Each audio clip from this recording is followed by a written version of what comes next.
Alors ne balma ni commencé ku tumara les politologues depuis New York ne balmaw ala sago aw sago Ibrahim Bokar Keita kelembe ka janfa de préparer ka Soumaïla Cissé ko sengoroma che ko bo chef de file de l'opposition na ayo o machine de place sur place avec a reçu là parce que les résultats au jatibine ay adema de ta ko gara yera la pour que assemblée konnana adema mana wuli sam no na be na loi voter ka Mali kla ka Mali norta ko di rebelu ma ka Francis sako ke ka Macron sako ke puisque aya ye clé flaina Soumaïla murutilembe awo hali Soumaïla nu be kumbe ka fa mais Soumaïla keni personne bora Soumaïla ka mais Soumaïla e horonya ke o de ko son ne se ka Soumaïla to tantu wala wallahi Soumaïla ne be ala dili ala ki nyuma bla ala ki to jugu boro de Soumaïla Ibrahim Bokar Keita blara Soumaïla contre la parce que ni Francis blara Soumaïla ni blara Francis contre la iblara ibikala ni blara rebelu contre la iblara ibikala awa ibeka ba nyini toko bi détruire abi nyini abodike ate Mali fait ate ala fait ate kira fait façon dengenama fait bora ibeka ya be jamfa malien a blara Soumaïla contre la parce que Soumaïla abaro Soumaïla tena son révision constitutionnellement abaro tena ke donc abe Soumaïla ka plan munye Soumaïla be minata en tout cas là ne ma fo mo ibeka Soumaïla minada aish mais avec kodo ke ni kalama Soumaïla ka minele ko la ay négligence do ke ani ministre ni France ko plan de parce que Soumaïla bora armée reconstituée galo mun tige malien unye ko armée dona kilali Soumaïla bora Soumaïla yo tien non galo nta ko fo malien nyana ko armée ma donde kala ngo ka betaka ni armée renforcement do yo ko rebelu maso yo dugo malien na Soumaïla de bora no secret ko bela tene fo donc o ma se ka be ibekama Moussa Mara, il colosse hier là, et ma baka do fo rebeluma. Moussa Mara ni tara nord la dongo bi fala kidnapper ko parce que rebelu korofo, il donna ibeka gashila, il la ibeka jolika. Tchétchénie do fo ni rebeluma, tchétchénie do fo francima, il donna ibeka gashila. Donc, Oumar Mariko, on le kelema ke Francis fait. Donc, avant fo makoro nyana ko makoro ki kepeu, mais Oumar Mariko m'a détruit. Voilà le plan du président fantôme que nous avons chez nous au Mali. Un président traître. Un président qui n'est pas fier d'être malien, mais qui est fier d'être français. Ibeka mata président, Francis président Koro, De Gaulle katoka discours kala anga surasu suguna. Moti, fagali munkera. Ibeka ok. Arasa ere bora ko ji. Ntela do détail la béo vidéo yi. Ça dit que le vieux, il n'est pas fier de ce beau pays. Wallahi billahi malien, Ibeka te malifé. Aga plan flana fana jumet kuni. Aye Oumar Mariko namara kolonjeba kanani fasiri ki konateye koni de mogo gouchi nyona donc Oumar Mariko il faut faire beaucoup attention sinon avec faut que URD ni RPM de Oumar Mariko détruit c'est pas l'URD de a plan de do ka Oumar Mariko ni URD ko lu to ko do nyona wallahi chokoroba nyon abe ngo halne chokoroba bla ala krefe halne ibeka bla ala krefe aba ko be ala ni meleka bla nyona abe si diretke fenkele na fara faralidi donc aga plan flana e munye ka Oumar Mariko ka oni URD ko lu bla nyona ka foko URD Oumar Mariko bati ani RPM donc parti saligi mogo nabo attaquer RPM ni ibeka la URD to c'est pas l'URD c'est le plan d'Ibeka abenu mogo flan je nyona pour que Oumar Mariko ni URD kana nyogo kanfo parce que ou fla bebe ka haglata do klebi non est mauvaise gouvernance non est révision constitutionnelle passée mais abolu mo flaw blagnona aka plan doy moi je vous parle je vous parle en tant que politologue ne chorba nga je ne a famille wallahi ne je be famille donc aka plan de avec URD ani parti sadiki mo abolu de kodo nyona ka foko parti ni URD bora ka tikere foko waye ani Oumar Mariko bati parce que hak mo aklintan do be URD là. Bon, abisa ka tiki IRD supporteru yo olu be boka dofo Oumar ma donc Oumar nous olu tera nyoko ka fo opposant yi rema tena bentuko ya sila donc aleni adema ani parti munu be no olu de bena fara nyoko ka sam no ka révision constitutionnelle ke au moment que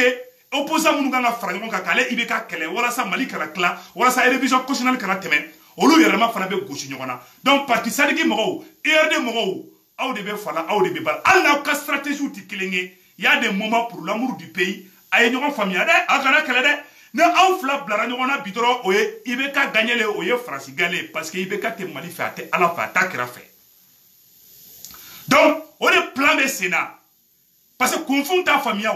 ne va boka nya fo nyana aka famille. Ali ni fo confine na village là. Ali mo makala, ali mo masiki banka. Mo do be o makala. Mo kumolo kayne ou be famille li kede ou be tchibine kede. Donc ni ayo d'autres akan calculi bundro. Oyo plan de Ibrahim Bokar Keita bulu. a élection législative ketuguni wala sa kana ni crise post électorale parce que mogo be ka boale ka kojugu kalama wala sa mogo ka wuli ka manganke karsa gaina karsa ma gagné ko fona ka dama manga wala tuguni ka mogo la ngina nor ko elebelu ka fera fagali la mali surasu be ka faga dongodo machit date ka magala bebe ka kuma élection ko de ka c'est une manière kana ngina ale ibeka ereko c'est une manière kana ngina francico ayarama ka kele karsa gaina karsa ma gagné ay be kun gosi nyogona ay be fra ay be mogo sa ay jamana dengenama be bo ɲɔgɔn kan a bɛ fɛ k'u bɛɛ bila ɲɔgɔn na donc n bɛ ka bɔ k'o yɔrɔ de ɲɛfɔ ɲɛna a ka bɔ a ka yɔrɔ faamuya donc o tɛmɛnen kɔfɛ ka bɔ a la tuguni n bɛna mun wɛrɛ fɔ ka da o kan tuguni maliyɛnw volet filanan ye jumɛn ye fɛn filanan ye jumɛn ye o ye k'a ɲɛfɔ aw bɛɛ lajɛlen ɲɛna mon frère Abdou Niang n ka sujet filanan bɛ Abdou Niang de kan bi Abdou Niang i y'i faso kuma sulu Abdou Niang wallahi ne ka référence malien den do wala de ne ka référence kunte mo gore ne ka référence qui est Abdou Niang bi il y a un jeune guinéen qui est sorti à Bora aya ka vidéo ke ama kuma jugu fo il est venu gentiment aye Ibeka ka erreur fo au contraire ce jeune il veut aider Ibeka comme Abdou Niang kera régime mo ka fade savoy fade to dumuna ana kungolo ba bolo ko somakolo ama miri ama tagasi ayi ale mu jati bile doro ale yɛrɛ ka intérêt ye mun ye n'o ye ka pouvoir dɛmɛ nkalon kan awa stratégie kelen b'a bolo fana n'a bɛ ka pouvoir dɛmɛ a bɛ bɔ a bɛ mɔgɔ minnu na gosi voilà les jeunes guinéens Abdou Niang tu vois ce jeune là ni sena sabara Abdou Niang o ka fisa nin ye fugulan b'a kunkolo la Abdou Niang o ka fisa nin ye kɔrɔkisɛ b'a kana Abdou Niang o ka fisa nin ye a bɛ tagama dugukolo min kan o ka fisa nin ye guloki b'a kana walahi o ka fisa nin ye ni sale su ka fisa ni e Abdou Niang ɲɛnama ye wallahi bilahi chez nous moi je ne dis pas car ça est guinéen aw denan kolon aw den kirikaraw de bena mali kono ka bena maliyaw ni guinéen fara maliyaw ba arapele fen kelen na Salif Keita tara domina France Guinée aéroport là salon be aéroport là la Guinée aéroport là o ya France ta de France ko Salif Keita te reçoit no ko parce que ka de France gouvernement ma o kele Alpha Condé le président guinéen Abora ako Salif Keita ma nandogo mbe mone bo ila maliyaw wallahi président sito keni la Guinée présenté Guinée mo ne fayna mo Guinée me malien fait ka teme dien chia beka ala demande ay Salif Keita ni Alpha Condé la je ite président sous région kobe ni ke Salif Keita yi ni doni kama français de iba ka placer di kuka français de Salif Keita la maloya la Guinée konnana la Guinée président Alpha Condé ko Salif Keita ndo na palais présidentiel là ne be moné bo il a de Mali et la Guinée c'est la même chose aw denangolo e Abdou Niang ni kumulo ibolo ko somogolo mo langolo mo prepara e Abdou Niang e mana bo dongodo a pas la France e be ka mentor e be saraka deli mo mi fait e bi majigi mo mi nye ça dit que e bi daki seli ki ngesi mo ma no Ibrahim Bokar Keita e mo mi ke ala ka kakira o go farasi mai o go farasi kain e o go farasi mai e go kebe sa Ibeka no fait ne mo bora Ibeka contour là e be bo o tigi contour là mais e go kete farasi fait o ye nafigiya de o ye jahiliya de o ye escroya de o ye espionnage de e go kete lefe lebe ko jimina lebe naji o kadi e te tiga fait e te bo kodala Abdou Niang o ye nafigiya de walai le jeune est sorti ayaga vidéo ke ami Abdou Niang ami to fo ati don ati fadon ati badon malé strosé munumbe kasa o de be ka digala en tant qu'Africain en tant qu'un frère africain il pourra ka naga ka suku be fo ni marché be ka France contre là Macron ya beneni ibe ka ko Macron jode do ibe ka ko d'ailleurs ko mo mbora ka do fa France ma ko tigi indigne ka fara Macron ka neni opéra e o ke go présent ko opéra ebe ko la fasa opéra ebe ko ka bilan defensita e nafiki de e jahili de e escroquerie e ba suma arasa ko ka dine ka tene Abdou Niang kan yoro do la de mais yoro do la ne be Abdou Niang fana préférer ni arasa au moins arasa est très franc dans son combat arasa ira da abe ibe ka côté là anyuma do ajuma na be mais elle be nafiki ala ni français ke la ou lebe tugo luko ni ibe ka la fasa ou lebe tugo luko mo ga ta do tapankele mbi ila e o kete français fait ibe ka ko kale be français fait e o kebe ibe ka fait mais kete français fait ete nafiki ete jahili ete escroc ene ala ebe miri un jeune guinéen ale boraka mali surasu ni jeune ce jeune guinéen malien ça dit quoi ça y est monnaie de ce jeune guinéen est sorti mali surasu fagali be ka ke o da toro Nimbora ka Mali surasu shude kashi. Mali surasu be ka fangalim ge ode digira la abora. Agogo Mali jeune be ka fanga présente ka énergie. Ibe ka kelebe ka Mali ta ka di Farasima. Farasika Mali ta ka kasaboye. Nimbora ko de fo. Ama kuma tuku fo. On a un président terrestre. Président Janfanti, président Fissirou Wale, président Mutaka Jamara fait. Wallahi ate ala fa atakira fa aye faso dengena ma betrai. Abina neni ka denangolo yate. Ibora wati bina Mamadou ko bora ibe ka kabaka ba critiquer. Ni Abinyan kele ne bora ate molo ate miri ate takasi ni Abinyan kele ne bora ka dien galon beta ka noro ka da e Mamadou ko la. Ko e kon terroriste be nyoko molo. Comme Mamadou ko kon terroriste ka fendo be no comme Mamadou ko au cercle là. Donc Abinyan informé be ka tebe SEK. On est dans le dossier qui a dit SE Mako Mamoudou comme ça. Ou quand j'ai un bécaye. Et Dieu galop tout le très canora du coup là. Mais un cas mentor, il fa, il bat, il ka Allah, non il bécaye. On est terroriste ou être clé qu'à draga du domo, il date ma rola de. Il nous qu'on le bloque sur ma colo, moi j'ai mango, moi la sala. Et j'ai le maga gogo, et j'ai le maga gogo ou l'umsoni bobi. Il commande mon chier. Moi mon bé, il voulait qu'il félicite. C'est des gens qui sont pro ibécaye. Moi mon tudo parce que moi dogo te moi dogo. Wallahi ne ka respect bika ne se ko tungara kunye e Abidjan de takibla Mali jeunesse benya ne baba kabaral kele e Abidjan no fe ka bien be kele ino fe ali mo mi krofa mbo fa mbole mala tu nge video ke kifo horonya yerla ja ete horonyi ja ete miri e mi miri e bi donyo dongodo modo don ne be ka ke falatoni modo ne be ka kashiku fa o be kasa modo ne be ka kashiku do be kasa e den o be sécurité la Bamako o be sécurité la Ségou il fate ka fara il bate ka fara. Ils sont morts au Congo là parce qu'ils veulent faire des dignes de régime non fait. Et mon déception nous madame Mali Konana. C'est la déception de ce beau pays. Maintenant mon abo il va bon. Et ni maman bora ka il veut kama na mata fo abora ko Clément dans le code doctorat Toburu. Abora ça allait elle était bonne 6e mais elle était comme cadet. Le jeune Guinéen qui est sorti aussi quand il veut kama. Anya ya vidéo langolo ndoké ko oka foti grammatical do ko orola ko ka essayer ko corriger. Tu penses que tu es plus fort que ces jeunes-là? Ces jeunes, ni, Abidjan, Acheka ni au Kelenye, avec quoi Kalama Katemi au Kelenye, a Djelma Kari Katemi Ika, a Yetoko Kainitaï, a Bessé toi au Kananiye, il est plus élégant que toi, il est plus attirant que toi, avant toi au grand photo, Hali toi au dos de Jerabiana, Alnera Mouya pour le Karamoy, ni net petit à toi au grand, mais faut mettre Jerabiana. Et les Jobi, comme faut-il là, comme il faut le fort de là.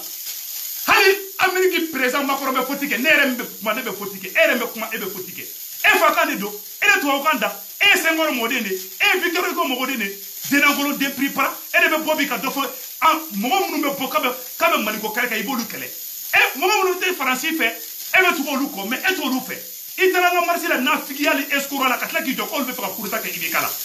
e ko siba Abdou Niang na de c'est un infiltré arasa na ka kobabe arasa mataka nga marsi ke orona. Parce que à te faire infiltrer ce petit là est un danger. Moi, il y a un nafigi de donner, escroc de donner, c'est très très dangereux. Avec ce monde notre capot, mon vocal ou avec bon lieu, ou avec état de keleme kan glaiba ko wulu fato ka glan ka to ka chou mo là aka bon nous ka lebu ko wulu ka bon mo be sa to mina. Mais le débat même, le débat qui est basé sur quelque chose, à te quoi au débat kande.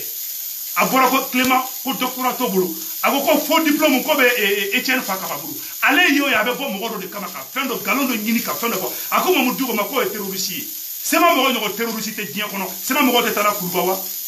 ou te tala dunani e ka président wa ene ala na kratie ebe miri ebe takasi il pourrait abuna ye dirti ko ke ye malo sura bela abuna e menana domina ke don kasola ne se ko tungara kashirani ne aramaden ko rane choko choko nte kaso kisima ne te ala deli ko arasbat kata kasola mais ne da sawo mi mba fo e abunyama mba fo arasbatima mba fo mo werema mais na sera comme nyogo mago sa roma ne se ko te do da fe mais ça dimi ka kuma do fo de mais moi je ne souhaite jamais le malheur à mes prochains ne trop fort. Mais c'est la dimi me kuma ngolo fo parce que l'émotion parfois avec Adam Madina mais avenir il n'a ni yere di may ngani ge jugo blo fo ki nagashi ki i jeni manguya hali noralete il to i tega jugo il to kele ba fo ki kashitola ele be bobi mo na po eliti na yebo kama ele kay munyuma kele avec anyuma jumenke manion ele do kamire akani photo na chetro ça fait pleurer ça fait pitié voilà. ni ma ira ko Mali la jine kelen voilà ni domina ni Salif Keita la mbolora Alpha Condé da wole ni Alpha Condé te ite président africain ka be bo ka bi afficher ni Salif Keita yi Alpha Condé ya ka risque barita ani Alpha Condé ba ko wala ke la jine no moy mais avec Mali keni fait aya ira ka be Mali fait aya ira ka be sa Mali no fait oh Abdou Niang était miri ele bena Mali oni Guinée on fara bi kebe ti jo ko petini nga farasi ko be kan ke tanto non mais ja était horonyi e galon tige jie be ngera ko prevu be ebolo ko mamudu ko marfatiki kumbolo ko mouvement ke orola o prevu ne le bora kiuni ma nana ngite horon tinge o prevu be mi e kera mercenaire de ibeka no fe e kero ko wulude u ka wulu musoni bobi de ka kolo kunta ko fli wulu ko e hali wulu ka duguni e ja ete trasi hali horonya ne ma siso kele ngono e de ba ko mo do ya farasi ko la e te tinga fente mo kodala e de be resi ko bajambla yala Arasbat au moins o ya tableau yira o ya ira ne be ya feli je remercie Arasbat sur ça ananga ngata o tekelinge e de na figiala e de be escura la benni moté ibe fana o fe ibe jata o fe ibe mo sugu be fe o mai kafri kungle o ka slan slamen na figi wallahi ali faraona kafsani e da etemiri e de mo boke be do fo horo de o mabi e be miri e be taka si e munke e be ka tienju be fo malikola elle va trouver ni présent traîtrico ni présent janfantico présent mo ka opposant ta ko da jugu maka don kasola elle ka plante de were ka Soumaïla magosa ka Umar Margo magosa mais Soumaïla mogo Umar Margo mogo ayo tige di nyoko male na nyoko kele abena pouvoir de di ibekama abe révision est passé parce que Soumaïla ko kale maçon Umar Margo ka maçon donc abena o de plan nyoko na de donc attention mo wara nya fa nyana de o te mo ko ka bala tout malion Mali surasu de be ka fara iba bugo iba ay najebi ni sara ka dento 2 ans là Abdou Niang e den fitini me ebolo na fara ke de fitini fara avec ko e Abdou Niang fait ni sara ka de fitini neto Abdou Niang ele bi joni demboro e faso kuma sulu de e bi se ki joni demboro e be miri e Abdou Niang be miri e Abdou Niang be trasi ni saraka wuro del fitin de to adigira le jeune guinéen adigira annela ni photo de modo ne ngati de be kwatu mais e ngati te bo passer e nata pas deli donc o te ben ko fa tukuni alaje saya ay saya la jere mari strosu be kasin to de la dongodo ni si hinate Abdou Niang na ni be mari strosu ko wari ko ta ko dumu parce que e kan na de be bon nukun e ka fembe de be bon nukun e te miri e te takasi o te ben ko fa bala tukuni malion mais la photo chamani ira olabi il faut que façon kuma sulu den ka bla au place là il faut que façon dengenemo aga ira ka fo diebe tigara ibe kala diebe machita fe adilima ka ko wulumsoni bobi ni laje mama ne to fo farasima ibe ka bi makosa ni ne yamusa camarade ni ne kuye ibe ka conseiller spécial e kuluba ni mafli ni ndo ni frani ne ko français ambassadeur ma ka be ka emena la favoriser Mali contrôle ibe ka ni genga fa place là façon dengenema pe malion ibe ka fle ka faso dengena ma beboy ay Soumaïla magosa ay sanogo gani chen aw magosa ay Omar Marko singoro ma che ay Musa Jara mo manene be do fo France ma bi wallahi ibe ka be wuli abi magosa de abi malkila de o lo tebe no ka fa bala tuguni mena mon fana yira awla tuguni wala ninge Sebu Touré muso ani Salif Keita de skilenge horon deun de be nyogono yere wolo deun de be nyogondo na temena horon de ani nyamogo de ta be to horon de tala donc on te ko fa tuguni ka bala tuguni malion ni photo nu be de ka ira awla ka fo ma fali be kada Mali sorosuka ay Soumaïla ba kuma la mede ko armée tarakida armée min tarakida ya classe kwa ya classe ba ni armée folo anga armée re ko kele armée folo mi ya nyirga armée dana ko rebelu ga Fulana o rebelu ga boy sabana o rebelu no fara la armée ga boy sabana o rebelu no fara armée ga nga sabade taranyo ko ma sabade fara no ga armée be bo ga o ga takida ko armée be bo ga o ga takida ministre bu encadré ko ministre de bo encadré français be avion de la français be avion mo bu do sa la ga na ko ga tekida ulagara fu ku sekida de ko nyum so sense ko ga Après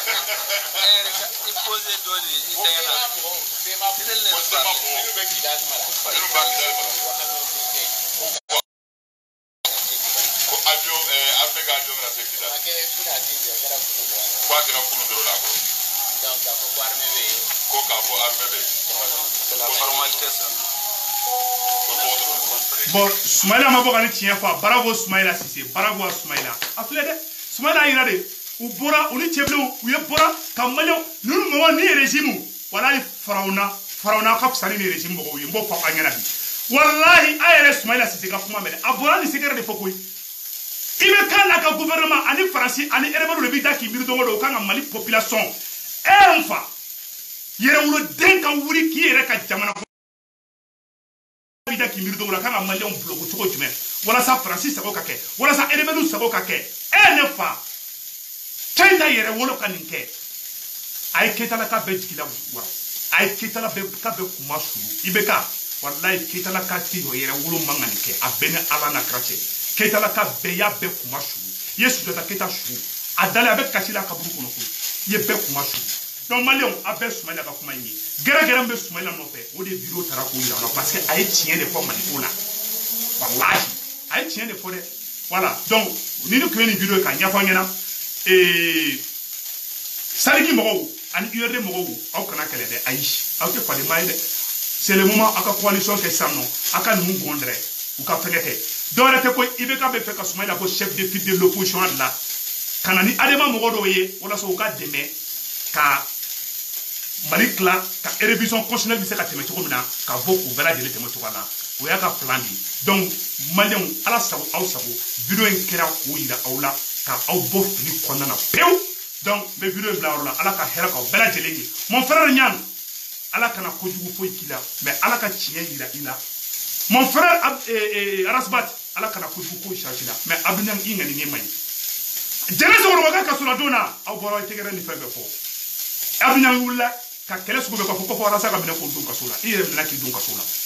Abdou harama denga na ngani nge jugu ta kiba nyasi mo nyoma nebe arasa kele nebe Abidjan kele mais ne fait un jour justice de katara e mine ke donc kasola ou be kata arasa mine ka donc kasola ne to ke foka dien ne re mu be ka kuma bisra ke ne re mine mais ne te dien kono ne te mo ka kasola donc ngele koye Abidjan e mine na do na ne kasira wallahi ala kasira jere so ko mine na do na kasira ali sini nous ya do la kelna mine ne be kasi parce que ne ni ke politique kele de ne ma ke fadi ya kele gi donc ne bora ko ro de nya fa bela jeli ngena ka fo nous ne sommes pas des ennemis. Mais angana boka be faso de juguya ke nyona angana ngani juguya ta kama nyasi nyoma nete ala de ko juguka arasbati wo Abidjan wo nete ala de la ka bana jugu sama de ne ko jugu boyna la ka nyasi mo nyoma ala basigi yerema ndale me ala la ndale makira la kuy mais tu tiens me bombo tiens fa nyona de awo ngene mo munya fa nyona nous ne sommes pas des ennemis Abidjan jigi ka bitona ika zigizaki afamyale do ebe ibe ka fe ibe ka bilan defa ibe ka ko ka francito e wo kete francite o ye nafiya de o ye jahiliya di o te marché koy donc mbora ko oro de nyafo nyina Abidjan tie mon frère toujours mais tien fon terina ate teria sa mbora kan tien de nyatigina ke horon dengi ida ke miri ka foko jente la ba yere tanyini ma jente la ba horon kolonyama jente la ba nafiya ma jente la ba jahiliya ma donc anga ke horon dengi anga kanga jamana fe jeune guinéen ayema présent Alpha Condé Bora aye Salif Keita sauvé malo bolo Salif Keita la molora Guinée la Guinée présent a sauvé ambela Guinée a nya photo ira wala de ibe Guinée ne ko ke malien na koy donc ala na kira kama il faut miena koy ite se to wanen petimi e koy no bi kuno boy kuno la de e bi se la so e bi abise ke so se to wanen mo chamal mais ite petini nya de ay ni bi nya de Attirani, il est plus attirant que toi. Et il n'est même pas attirant. Il t'a dit qu'on le veut pas. Donc, pour de Nyafimina, il a dit qu'il a bitona, il a sabali, i ka juguya bɔ i kɛra la juguya de ye Abdou wallahi juguya de lase kaso la don ma Alasa donna kaso la Alasa ka kaso la don kɛra parce que a tun bɛ Maliko kɛlɛ de la n compte sisan ma dɛ mais Mama Mandela donna kaso la parce que a tun bɛ ka ka peuple de défend mais n'a fɔra k'e donna kaso la parce que e wulila k'e fɔ mɔgɔ wɛrɛ de ka don kaso la e yɛrɛ taara o juguya fɛ ni mɔgɔ bɛ hɔrɔn faga o kun kan ka e faga ni ne minɛna bi ka ne don kaso la Ala ka kulu la bata donna cɛ a bɛ fɔ de k'a ye nin fɔ Ibrahim Boubacar Keïta ma Maliko ta sira fɛ e bɛ bɔ ka zuo de défense ta ka taa kaso la o la e bɛ bɔ de ka i mɔgɔnifin ɲɔgɔn wɛrɛ ko ka don kaso la ka taa kaso la o la malgré que i minɛna ne kasira n ye Ala deli n ye moyen kɛ n ye tɔrɔgɔ kɛ n y'i ka bila Ala kana n si don kaso la Ala kana e don Ala kana Arasba don Ala kana n si don mais Ala ka tiɲɛ bange aw bɛ tiɲɛ mun faamuya donc n bɔra k'o yɔrɔ de ɲɛfɔ bɛɛ lajɛlen ɲɛna Ala ka hɛrɛ kɛ bɛɛ lajɛlen ye Ala ka tanya dan bɛɛ lajɛlen ma Ala ka hɛrɛ kɛ Maliba ye le Mali et la Guinée c'est la même chose je suis de cœur avec la Guinée vive le Mali vive la Guinée vive Sékou Touré vive Modibo Keïta et puis yɛrɛ an ka taa o yɔrɔ fana dɛ aba a ka to une seconde seulement n bɛ yɔrɔnin fitinin yɔrɔ dɔrɔn yira o la Maliens fɛn kelen tɛ dɛ comme on appelle là nin tigi fana ni kuma Chadi président na misali ye degunda ka bɔ Chadi on kan wallahi aye mona bula awulla ka jo fanga ba wa do kera chende kona Mali président Mali ru toro la sumi mbora Mali kono ya sa sur la jisula civil shula demizenula ma korobola ala de ba hakado abi dola koy Dieu bɛɛ kasira a bɛ ka Faransi sen de nɛmu a bɛ ka Faransi kɔ de nɛmu un président a ti miiri a ka jamanadenw bɛ ka sa mun na a b'i da k'i miiri n kan ka mun de kɛ walasa Faransi ka nisɔndiya i bɛ ka ye maliyɛn den bɛɛ kuma tulu o tɛmɛnen kɔfɛ ka ba la a ma ban hali bi dɛ n bɛna vidéo dɔ fana yira aw la tuguni aw ni Ala cɛ aw yɛrɛ k'aw sigi aw ka vidéo in lajɛ aw yɛrɛ ka lajɛ dɛ je vais vous montrer cette vidéo vous allez voir que cɛkɔrɔba in tɛ yan Maliko la dɛ cɛkɔrɔba in bɛ a yɛrɛ ka ko la cɛkɔrɔba in bɛ voilà donnez-moi une seconde a ye député Moussa Diarra lamɛn dɛ les gens de Kidal brûler les drapeaux du Mali et vous nous dites qu'il n'y a pas de problème à Kidal. J'ai dit que je viens. Ok, j'ai dit que je viens. Cette histoire de brûler les drapeaux, c'était mes missionnaires qui étaient là-bas. Moi, mes missionnaires étaient là-bas, c'était une mission que moi-même j'ai envoyée. C'est pourquoi j'ai dit quand les députés quand même ont foulé sur le sol de Kidal, ils ont été accueillis en pompe, comme des présents. Donc, quand ils sont arrivés, la population a voulu que, étant des autorités, ils l'ont pris comme ça, qu'ils aillent quand même faire hisser le drapeau malien. À la demande de la population. Les députés, ils ont dit que non, nous ne sommes pas venus pour ça, mais si vous nous demandez ça, nous allons faire ça.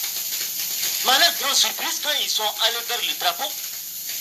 c'est le chef de la division politique de la MINUSMA qui s'oppose à cela. Qui est une française. Après, faso dengenema i bɛ k'a bɛɛ mago sa an ma Musa Diarra fana kuma cogo ye Umar Mariko a y'o senkɔrɔma cɛ a ye Soumaïla senkɔrɔma cɛ a ye fɛngɛ comment on appelle là Soumaïla Musa Diarra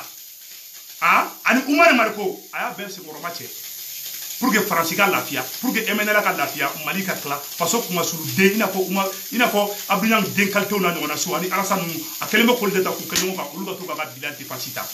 voilà ça les problèmes Ala ka Mali ɲuman bɔ nin ko in na le Mali ne sera pas divisé vive le Mali vive la Guinée Abdou Djiki ka bitɔn na le jeune Guinéen est plus fort que toi hein